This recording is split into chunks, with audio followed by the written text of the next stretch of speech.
সুখবর। এইমাত্র অর্থমন্ত্রীর স্বাক্ষরের মধ্য দিয়ে পে স্কেলের বেতন তালিকা প্রকাশ করল অর্থ মন্ত্রণালয়।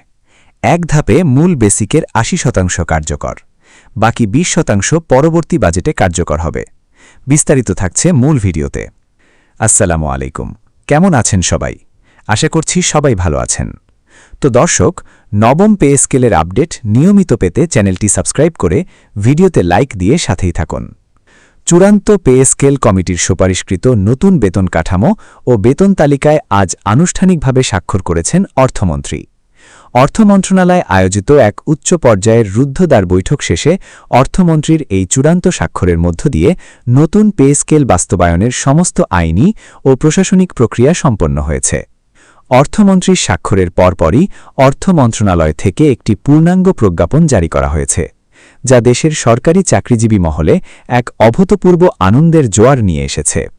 বর্তমান বৈশ্বিক অর্থনৈতিক মন্দা এবং স্থানীয় বাজারে নিত্যপ্রয়োজনীয় পণ্যের লাগামহীন মূল্যবৃদ্ধির এই সময়ে সরকারের এমন বড় সিদ্ধান্তকে একটি অত্যন্ত সাহসী ও মানবিক পদক্ষেপ হিসেবে দেখছেন অর্থনীতিবিদ ও নীতি নির্ধারকেরা।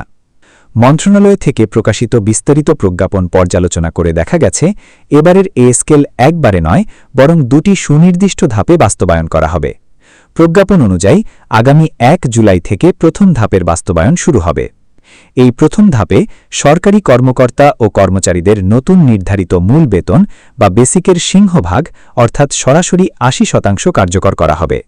অর্থাৎ আগামী জুলাই মাস থেকেই চাকরিজীবীরা তাদের বর্ধিত বেতনের মূল সুবিধা ভোগ করতে শুরু করবেন। এরপর সরকারের আর্থিক ব্যবস্থাপনার ভারসাম্য বজায় রেখে দ্বিতীয় ধাপের কাজ শুরু হবে। দ্বিতীয় ধাপে বাকি ২০% মূল বেতন এবং এর সঙ্গে যুক্ত সকল প্রকার ভাতা ও কার্যকর করার মাধ্যমে শতভাগ বা ১০০% নতুন পে স্কেল পূর্ণাঙ্গ রূপ পাবে। এই দুই ধাপের বাস্তবায়নের ফলে সরকারের ওপর এককালীন বড় ধরনের কোনো আর্থিক চাপ সৃষ্টি হবে না। আবার অন্যদিকে কর্মচারীরাও খুব দ্রুত সময়ের মধ্যে তাদের প্রাপ্য আর্থিক সুবিধা পেয়ে যাবেন। গ্রেড ভিত্তিক বেতন বৃদ্ধির হার বিশ্লেষণ করলে দেখা যায়, সরকার এবার বৈষম্য কমানোর দিকেই সবচেয়ে বেশি গুরুত্ব দিয়েছে। নতুন তালিকা অনুযায়ী প্রথম থেকে দশম গ্রেডের উচ্চপদস্থ কর্মকর্তা ও কর্মচারীদের মূল বেতন বাড়ানো হয়েছে ৪০%। অন্যদিকে একাদশ থেকে ২০তম গ্রেডে কর্মরত বিপুল সংখ্যক মধ্যম ও নিম্ন আয়ের কর্মচারীদের জীবনযাত্রার ব্যয়ের কথা বিবেচনা করে তাদের মূল বেতন ১ লাফে ১২০% বৃদ্ধি করা হয়েছে। নিম্ন গ্রেডের কর্মচারীদের জন্য এই ১২০% বেতন বৃদ্ধি দেশের ইতিহাসে একটি নজিরবিহীন ঘটনা, যা সরকারি চাকরিতে থাকা প্রান্তিক স্তরের জনবলের আর্থিক নিরাপত্তা নিশ্চিত করতে বড় ভূমিকা রাখবে। উচ্চ ও নিম্ন গ্রেডের এই যৌক্তিক অনুপাত নির্ধারণের ফলে সরকারি চাকরিজীবীদের মধ্যকার দীর্ঘদিনের বেতন বৈষম্য অনেকটাই দূর হবে বলে মনে করছেন পে স্কেল কমিটির সদস্যরা। অর্থ মন্ত্রণালয়ের জারি করা প্রজ্ঞাপন থেকে নতুন পে স্কেলের প্রথম থেকে ২০তম গ্রেডের চূড়ান্ত মূল বেতন তালিকা জানা গেছে। নতুন স্কেল অনুযায়ী প্রথম গ্রেডের কর্মকর্তাদের মূল বেতন নির্ধারণ করা হয়েছে ১,৫৬,০০০ টাকা, দ্বিতীয় গ্রেডে ১,২০,০০০ টাকা, তৃতীয় গ্রেডে ৯৯,০০০ টাকা, চতুর্থ গ্রেডে ৭৯,৫৫০ টাকা, পঞ্চম গ্রেডে ৬৯,২৫০ টাকা, ষষ্ঠ গ্রেডে ৬০,০০০ টাকা, সপ্তম গ্রেডে ৫৪,০০০ টাকা, অষ্টম গ্রেডে ৫১,০০০ টাকা, নবম গ্রেডে ৪৬,২৫০ টাকা, দশম গ্রেডে ৪১,৫০০ টাকা।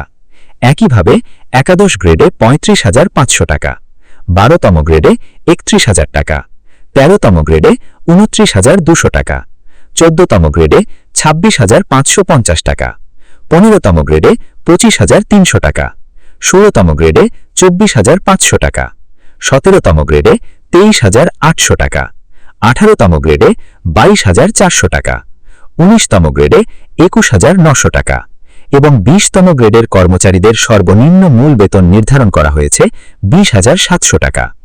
এছাড়াও মূল বেতনের এই পরিবর্তনের পাশাপাশি সরকারি কর্মচারীদের বিভিন্ন ধরনের ভাতার ক্ষেত্রেও এসেছে সুখবর। নতুন এই প্রজ্ঞাপনে স্পষ্ট উল্লেখ করা হয়েছে যে মূল বেতনের পাশাপাশি কর্মচারীদের চিকিৎসা ভাতা, বাড়ি ভাড়া ভাতা, যাতায়াত ভাতা ও শিক্ষা ভাতা সহ প্রচলিত সকল প্রকার ভাতা ও সুবিধা একযোগে ৪০% বৃদ্ধি করা হয়েছে। এর ফলে মূল বেতনের বাইরেও প্রতি মাসে কর্মচারীদের হাতে যে অতিরিক্ত অর্থ আসবে তা বর্তমান চিকিৎসা ও সন্তানদের পড়াশোনার ব্যয় মেটাতে বড় ধরনের সহায়ক হিসেবে কাজ করবে। অর্থ মন্ত্রণালয়ের কর্মকর্তাদের মতে কেবল মূল বেতন বাড়ালেই জীবনযাত্রার মান উন্নয়ন সম্ভব নয়, তাই ভাতার খাতটিকেও সমানভাবে পুনর্বিন্যাস করা হয়েছে। নতুন স্কেল বাস্তবায়নের ফলে কর্মচারীদের কাজের গতি, সচেতনতা ও জনসেবার মান বহুগুণ বৃদ্ধি পাবে বলে আশা করা হচ্ছে। আগামী ১ জুলাই থেকে এই প্রজ্ঞাপন কার্যকর করার জন্য ইতোমধ্যে দেশের সকল হিসাবরক্ষণ অফিস এবং ব্যাংকিং চ্যানেলগুলোকে প্রয়োজনীয় নির্দেশনা পাঠিয়েছে অর্থ মন্ত্রণালয়, যাতে নির্ধারিত সময়ে প্রত্যেকে তাদের বর্ধিত প্রথম ধাপের সুবিধা বুঝে পেতে পারেন। তো দর্শক, নবম পে স্কেল বাস্তবায়নের সকল নিউজ সবার আগে পেতে অবশ্যই চ্যানেলটি সাবস্ক্রাইব করে রাখুন।